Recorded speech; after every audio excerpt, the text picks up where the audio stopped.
All right. Travis Peterson, Nomad Cook extraordinaire. Thank you so much for coming on over. Where you calling from? Beautiful bluebird skies, some power lines. This is a mystery. I don't know where you could be. Palm trees. Why you beat us so bad? If we showed you outside right now, you would get depressed and jump right into those power lines and electrocute yourself. Currently in Las Vegas, we're kicking off the 420 tour. We've got some new chefs on board, so this is their tour. I'm here to train some new employees, make sure they're starting right, and then I'll be heading back home tomorrow. So. Oh, that's beautiful. Hey, speaking of employees, right off the bat, do you have trouble staffing these because people are too excited about the platform and the element of cannabis in the cooking that they might overindulge before or during? No, we in the last couple of years, I brought on, another celebrity chef to kind of take over some tour routes for me. I did 184 dinners last year and burnt myself Jesus. out. Yeah, I was pretty burnt out. So he's kind of taken over 70% of my tour routes. He's out of Kansas City. I have an assistant who's been with me for 2 years, so he goes everywhere with me. And we've just brought on a young lady out of Phoenix now to be Jay's full-time assistant. So each team is 2 people, and then we'll use platforms like InstaWork to bring employees on. And my reviews are hilarious. They're like, we don't want to ruin it for you, but you're going to love working for this chef, and the tips are awesome. So go in and work hard. Right, yeah, because you really want to staff it with skilled cooks first, not people that just like, I'm an aficionado. Front of house is so important because we dose everyone individually based on their own tolerance level. We need to make sure the right plate goes to the right person. Otherwise, we could have trouble. You can have some problems. Not that anybody's going to OD. It's a very difficult. We call it a green out. A green out. I like that. Yeah, but it is a very uncomfortable experience for anybody who has overdosed, if you will, not overdosed, but had too much of a dosing. Nobody wants to be in that, man. We got to treat it. Every single person has an allergy. That's really how we look at it as the chefs. I've served over 25,000 people now since I started doing this. In my first couple thousand guests, was there a learning curve? Yeah. But the science is pretty dialed in now on how we go about doing this. And, of those 25,000 guests, I've had over 1,000 first-time cannabis users, people who've never touched the plant before. I was just in London last November with the Soho House, and we had a table of like the most English stereotypical ladies you could think of. What is those? It's the devil's lettuce. They all did 2.5 milligrams for the first time, and then they booked me for a private dinner this June. So they want to do a high tea in London, which I think is fucking awesome. So that is amazing. I love it. That's such a fun play on words. Yeah, because guests coming in for the first time, they're so important that my motto is everyone leaves the same experience. Whether you have a very low tolerance or a high tolerance, we need to cater precisely with the amount of cannabis that we serve each guest. Because if you have too much or you don't get enough and our ticket price is what it is, you're probably not going to want to come back. And we want you to come back. So we got to be accurate. I totally agree. It's such a fine line too between 2.5 milligrams and 10 milligrams is a very different experience. As somebody who's, for full honesty here, legal here in Illinois, I've been very experienced since I was a teenager. I was always, they used to make fun of me because I roll a pinner and I just need 2 hits, but I'd be like, it's my sweet spot. I never craved more, even though I crave it, and I love the effect of it creatively with music, with social situations. But I was always like, I don't know how these guys are blowing themselves up with just sucking on a giant blunt and just overdoing it. And that's for some people, but not for me. But I think that 2.5 milligram entree into it is perfect. That's like, it's my daily like pre-workout, and then I'm good usually for the rest of the day. We really play against stoner culture. We have our dinners where we, if we're in California and we're at an outdoor space, you can consume and smoke. But we bring so many new people into the space who think edibles mean brownies and getting zonked out of your mind that we've got rules. I don't allow peer pressure. If we've got a group of friends and one person is 2 milligrams and the rest are 50, and they're like, "Come on, Bob." I actually say to people, I won't serve you cannabis if you're going to pressure someone else. So that's rude. We kind of look like we're the pilot of this plane, and they're looking to us to, really bring them in on a safe landing. And, we got to put some rules in place, and we got to give them the feeling confident with who's serving them. So, safety is number one doing How this. did you get, like, how did this become your niche? How did it, So, where did it start? How did it grow? You might hear my accent. I am from Canada. No. And we're no longer sorry. Those sorries are off the table. Just want to say that right now. But we federally legalized cannabis in 2018. I turned my house into a little pop-up restaurant over 420. I was actually only going to do it the one weekend. I thought this was going to be a fad. Mm-hmm. I had 164 people come through my house that weekend. Oh my God. And are you married? Do you have a wife? I am now. Yes. I met my wife doing my first event in San Francisco. Oh my God. It's so cannabis has brought me all the happiness in life. I moved to the US in 2021. My wife being from Arizona, it was a state that allowed people to work and live. And we in Canada you couldn't have two people inside. No chef could really work.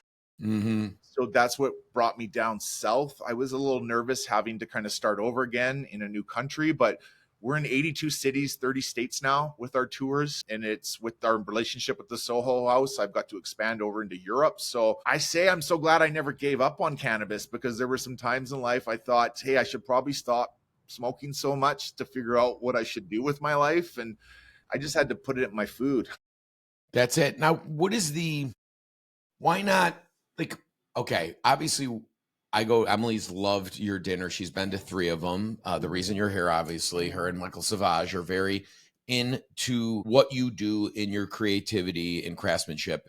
Why not, like you said, why not, besides the quality and the artistry of your food, which I've seen plenty of pictures of. I know you used some Marl Provisions products and stuff. Thank you for that. Love the being a part of your amazing culture. But why not just like suck on a mint before dinner and just not worry about dosing the dinner or having 1.5 rips off a pen or something, like, and then enjoying the dinner? Like, what do you find the food as the vehicle brings to the experience? Yeah, that's a great question. So, when we're creating our menus, it's not about how much THC I have to give to every person. When we look at the cannabis plant, we have these terms, indica and sativa. Sativas, I'm going to be creative and energetic and get stuff done. Indicas, I'm going to sit on the couch, Cheetos, watch Netflix. That's a myth. Those terms are there to help categorize cannabis to a new demographic of people coming in.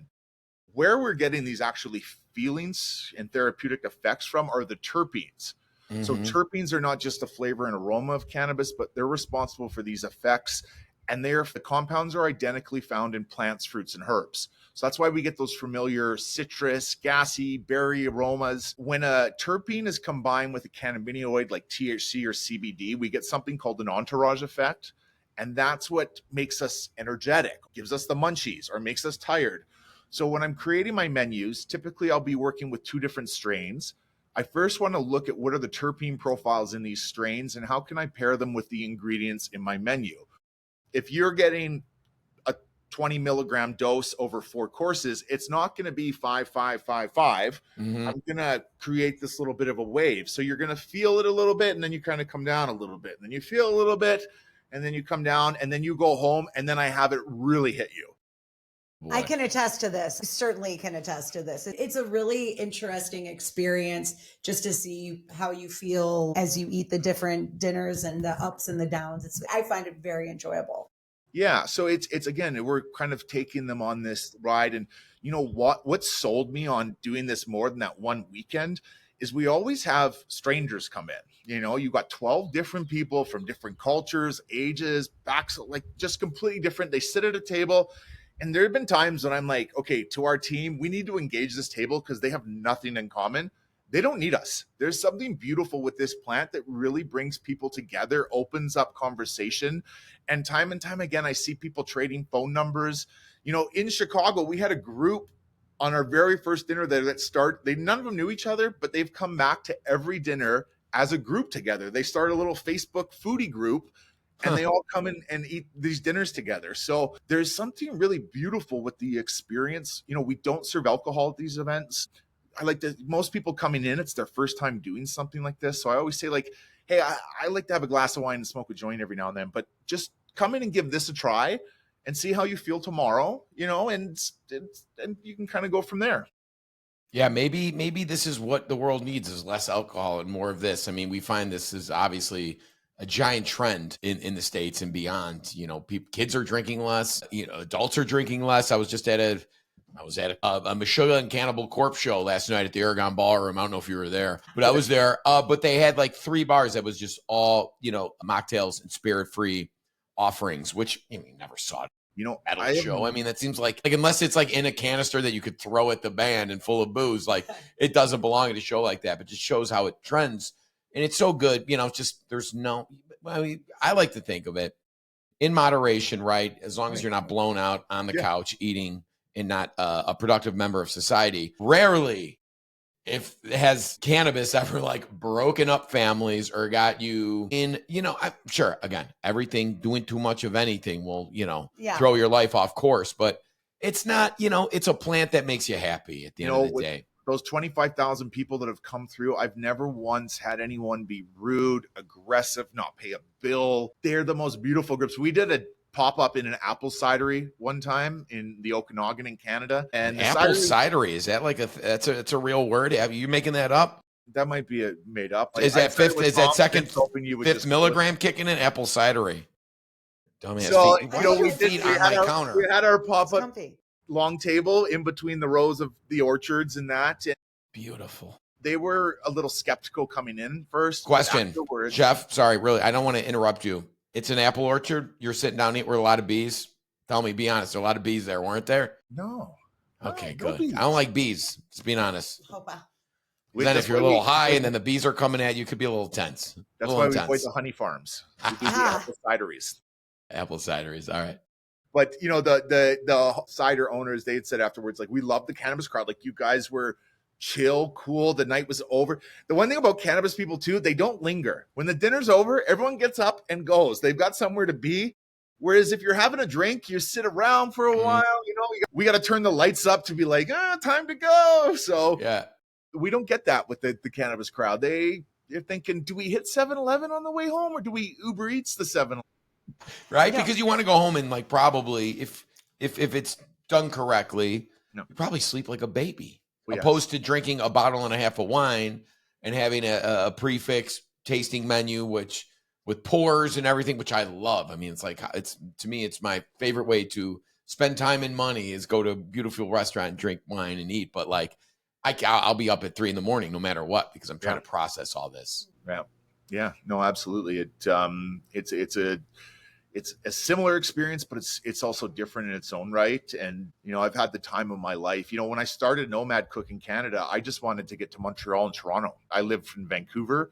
I was a West Coast guy. You know, now I'm cooking in places like Chicago and New York and London and Paris. It's just mind blowing for me, the journey that I've been on and the opportunities that are coming out of this. Who's the most surprising guest you had? I know you had the British aristocrats. No, but so here's the one you'll like. Bocelli kicked off his world tour in Vancouver in 2019, and he booked me for a dinner for all the roadies the night before the dinner, right? And so that was really cool. He ended up giving us front row tickets, so I took my mom and my grandma. Shut up. I waited for the Step Brothers song, and once I heard that, I was like, Mom and Grandma, you enjoy the rest of this concert. I'm gonna head up over there. But that was really cool. You know, it's along the way, we've had some really cool guests come in, but I thought that one was unique in its own right. Legendary. Right? I mean, that's legendary. What did I just see him on? One of the Housewives show, wasn't he? What reality show is he on? Which recent? I don't think something. So. I was just watching. Kardashians. He was on Keeping Up with the Kardashians. They're big fans. Kardashians. Whatever. You should watch the episode where they go to India. It is wild, dude. For that dude's like $800 million wedding. Crazy. They'll probably have you in India soon enough. But so how did he find out about you? I mean, how did that come about? What was the genesis? I have not shied away. I think, and this has really helped accelerate my visibility everywhere, is I've never shied away from an interview. That very first dinner I did out of my house. Tell me about it. You know, CTV, which is like the Canadian CBS, they reached out and said, you know, can we come do a story about this illegal thing you're doing out of your house? And I was like, absolutely, bring the cameras. Come bring the heat. Bring the heat. I have pushed boundaries along the way. I try to do it as safely as possible. We still all of our locations are kept private until the day before when we send an email out to the guests, ensuring that they're planning a safe ride home, that they're not driving, that we are capturing their allergy requests and that. So that's yeah, I mean, of course, it's not just some dude in a bunk kitchen literally putting droplets of THC into random crocks of sauce.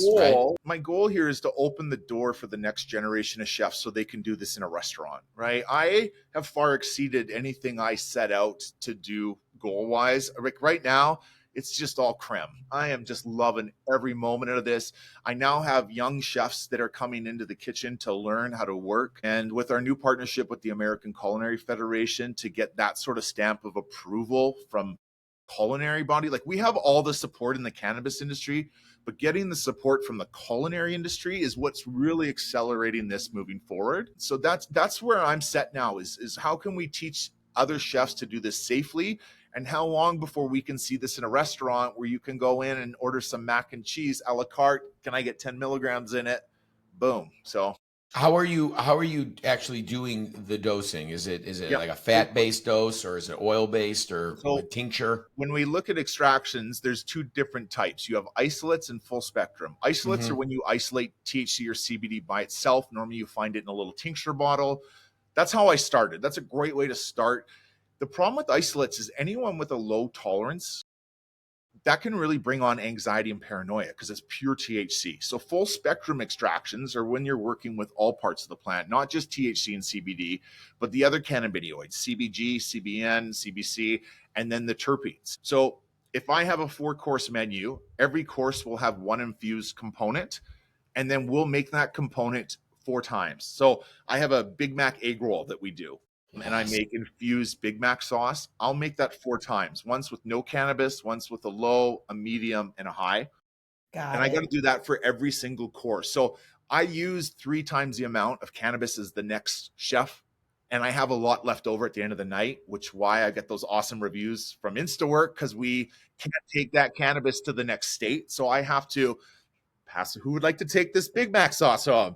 So I know people are stopping at McDonald's on the way home being like, can I get a Big Mac with no sauce? And then now, are you strict about weighing or measuring the components of each dish? Absolutely. Here's the thing is I need to be 100% confident in everything I'm serving. There is no room for me taking a guess, or if something's not labeled and I guess, I think this is I have to put that into the personal cabinet. Mm-hmm. It's again, because we're bringing in so many people, every time we overserve or green someone out, it just sets this whole movement back 2 steps, right? So that's why we really preach safety as number one. And this course that we've developed, it's really about giving everyone the tools to minimize mistakes. That's amazing. Where do you see the future of, cannabis cuisine? It's, what you would have asked me this 5 years ago, I would have still thought this was a fad. We're going to see this in restaurants 100%. I cooked in Little Rock, Arkansas 3 times last year in a place very conservative. Never thought I would go there. And the groups of people come, it took was one group of people and word spread around, and then more people brought me back. And I've just seen that it doesn't matter where you come from, what age, if it's done properly, people really enjoy these experiences. Right now in Las Vegas, part of the reason I'm here, they've got a bunch of facility or lounges. In California now, lounges are able to serve food. Everything needs to be made off site. But we have conversations about a residency here in Vegas with one of the dispensaries next year of, I think Vegas is going to be the perfect spot for the first cannabis restaurant, because that's where people are going to come in and spend that money and go do that on a Tuesday night or a Wednesday night. We've got underground cannabis restaurants in New York. They've been there for a while. There's a place called Stone Pizza you can go to. I think the more people like myself that are doing this in a safe manner helps move this forward. And anytime we get someone skeptical or brand new and they come in, they're so important to make sure that they leave with that right experience, because the word of mouth from someone like that is what really grows this going forward. Someone who 10 years ago, this was a hard no, it's an illegal drug, no way. they're kind of curious now. They want in. Kind of curious. Dude, moms are like, like our mom will have a gummy, like aunts and more people are dipping into the stash. Amen. Well, even more so, 5 years ago. Now the NBA, Major League Baseball, and NCAA allow their athletes to use cannabis. I have some clients in Arizona who play in professional sports leagues, and we're creating recipes for them. They've been on a 10-game East Coast road trip. They're now coming back to Pacific time. Well, here's a ginger turmeric hummus, right, that you can have 2 hours before bed. It's going to help you sleep a little better. It's going to focus on anti-inflammatory properties. We can utilize CBD to get those entourage effects. It doesn't have to be about getting stoned, but we can start looking at the plant over pills in sports medicine. I'm a big golfer, and I'm starting to get a little older in age, and the body hurts a little more after swinging a club and lifting a beer for 4 hours. So to have a little snack afterwards to sort of focus on recovery, I think we're just at the tip of the iceberg of where this can go. I'm in a professional arm wrestling league too, chef. So I get gassed up every time before I hit the holders or whatever. I've seen you play pickleball, so I don't play. Hey, stop that! I only MC pickleball. I do not play pickleball. He's got an outfit. He's got a couple outfits. I got outfits. I don't play. I just MC the events. I play tennis like a gentleman with elderly people. With elderly people, but my plantar fasciitis has been acting up, so I haven't been able to play for a couple months. But I do box several times a week, and I do spar, and it does help with recovery. I'll tell you that. Sometimes there's nothing that helps a head injury, but the old devil's lettuce will take the pain away sometimes. Can we find you? Obviously at the nomadcook.com. Yeah, the Nomad. I did 184 last year. We're at dinner 47 right now. Damn. Now we've doubled in size. It's great to see.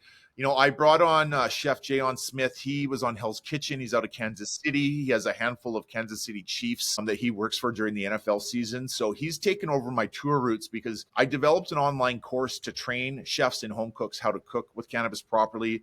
The American Culinary Federation has just licensed it as the official prerequisite training for any chef in America wanting to cook with cannabis. So my focus now is connecting with colleges and universities to get them to take this online class and give students credit for taking it outside of school hours. I'm going to be up at the Niagara College here at the end of April for a conference, talking to students and promoting this. So I can't continue doing 184 dinners here. It's making me go gray very fast. Mm-hmm. Focusing on that, opening the door for the next generation. My goal this year is educating and, teaching people safely. And then, I'll let Jay do the Cleveland, Columbus, Kansas City circuit, and I'm going to go to Miami and Chicago and New York and London. And you're still getting the choicest cuts, if you will. You're giving him a little shake and stem and seeds, and you're getting the buds. You earn your keep, You're getting that ditchweed. Poor Jay's getting that, just the garbage, but you're like, this is $180 an eighth. So far we've come. It is amazing just having this conversation with you, and that you are now officially part of the American Culinary Federation, and you are connecting with people through not only food, but a safer alternative to drinking and alcohol, which is a poison, and cannabis is not a poison. So the more people that kind of understand that, I think the better this planet will be. And this is a good entree into it, because we get from the culinary world, the more support we get from culinary, it just furthers this movement ahead. My next goal is let's get the James Beard Association looking at this. Let's get in the James Beard House and do a dinner. Just going to throw that out there right now in case anyone's listening. Hey, I'm all in on that one. I'll do that one with you. You get in the James Beard. You call me up. I'm the first call for that one. Okay. I'll be your Sue. Because I'll tell you, I've infused the Giardiniera.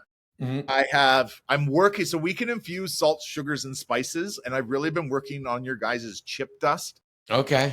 What we do is I infuse an alcohol. I then pour it on the dust and I put it in a dehydrator. I was just having a hard time getting it back to the real dusty. So there's still more R&D to go, but we're going to have an infused jalapeno cheddar chip dust. Oh my God. We don't advocate snorting it though. That's where we draw the line. That's a different dinner. That's a different dinner altogether. It's where nobody eats and everybody stays. If you know what I mean. Nobody leaves. Till 8 a.m. the next day. And everybody walks away with 42 ideas for new businesses. Right. Travis Peterson, thank you so much. What's your Instagram? Where can we find you there? _, Nomad Cook. That is the platform to follow me on. I post everything there. That's how we promote our dinners, our events. And just thank you to both of you. You know, Emily, I've appreciated the support from day one there in Chicago. It was a very important city for me to personally succeed in because it is such a food mecca in this country and then in the world. So I've just, again, appreciated your guys' support and giving me a platform to come on and talk about what we do. You're the man, dude. I can't wait to meet you in person and join you. I'm going to try to get my wife to come. Yes. My wife doesn't drink. She doesn't do anything. She's scared of it all. You know, whatever. In our younger years, we dabbled. Can also come and just have the regular meal. Emily, you can't. Emily, if Emily's like, you got to, she's not going to listen to you. She probably won't listen to me. Maybe she'll listen to you, Travis. Maybe it won't happen. She could do 5 milligrams and be fine. No, 2.5. 2.5. We're going to do her if she wants. She there can just you have go. A regular plate. We get couples come all the time where only one person's partaking. Exactly. And that's where I say there's zero tolerance on peer pressure, right? Like usually after you hear me talk about it, you're like, I want to try, right? Because if you're ever going to do it, I'm the person to come do it for you. So. All right. And if you guys want to do it out there listening, go to the nomadcook.com and Travis will guide you to Wonderland. Okay. All right, Travis, thank you so much for coming on over. And get the hell out of here. It's such a Canadian, beautiful way to say it. Thank you, brother. We'll see you soon. All right. You guys, bye. Thank you. Thanks.